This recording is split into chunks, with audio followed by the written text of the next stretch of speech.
देश भर में पिछले कुछ दिनों से एक सवाल हर किसी के मन में उठ रहा है।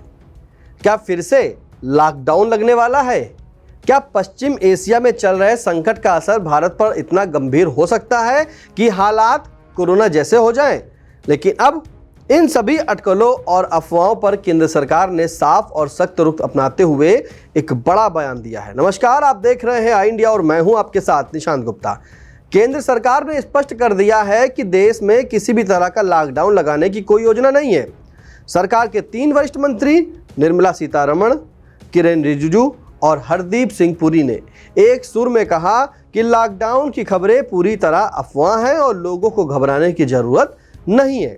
संसदीय कार्य मंत्री किरेन रिजिजू ने 2 टूक कहा, पैनिक मत होइए, स्थिति पूरी तरह नियंत्रण में है। उन्होंने यह भी बताया कि प्रधानमंत्री खुद हालात की निगरानी कर रहे हैं और जमाखोरी करने वालों को सख्त चेतावनी भी दी गई है।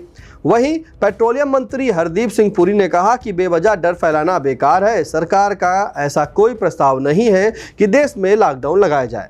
वहीं वित्त मंत्री निर्मला सीतारमण ने भी साफ कर दिया और कहा कि कोविड जैसा लॉकडाउन दोबारा नहीं होगा और फ्यूल की कमी जैसे बातें भी जो पूरी तरह बेबुनियाद हैं। दरअसल ये अफवाहें तब तेज हुई जब प्रधानमंत्री नरेंद्र मोदी ने संसद में कहा कि दुनिया में बन रहे हालात कोरोना जैसे चुनौती पैदा कर सकते हैं और हमें तैयार रहना होगा। प्रधानमंत्री नरेंद्र मोदी ने यह भी कहा कि जैसे देश ने कोविड के दौरान एकजुट होकर लड़ाई लड़ी, वैसे ही इस बार भी संयम और धैर्य के साथ हर चुनौती का सामना करना होगा, टीम इंडिया बनकर।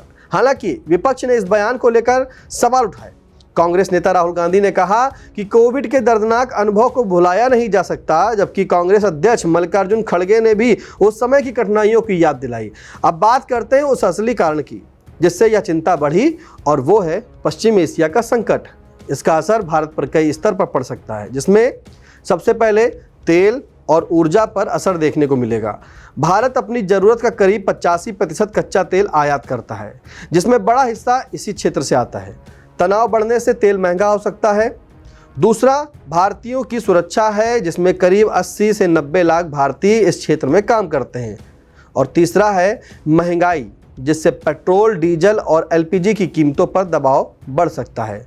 वहीं चौथा है रेमिटेंस, जिससे देश में आने वाला बड़ा विदेशी पैसा प्रभावित हो सकता है। और पांचवा व्यापार, जिससे रेड सी और सुएज रूट पर असर से शिपिंग लागत कई गुना बढ़ सकती है। कुल मिलाकर सरकार का साफ संदेश है कि घबराने की जरूरत नहीं है, लेकिन सतर्क रहना जरूरी है। फिलहाल हालात नियंत्रण में है और देश किसी भी चुनौती से निपटने के लिए तैयार है। फिलहाल आप हमें कमेंट बॉक्स में जाकर बताएं कि क्या आपको भी ऐसा कुछ लग रहा है। अगर लग रहा है तो कमेंट बॉक्स में बताएं। खबर आपकी, नजर हमारी। देखते रहिए आई इंडिया।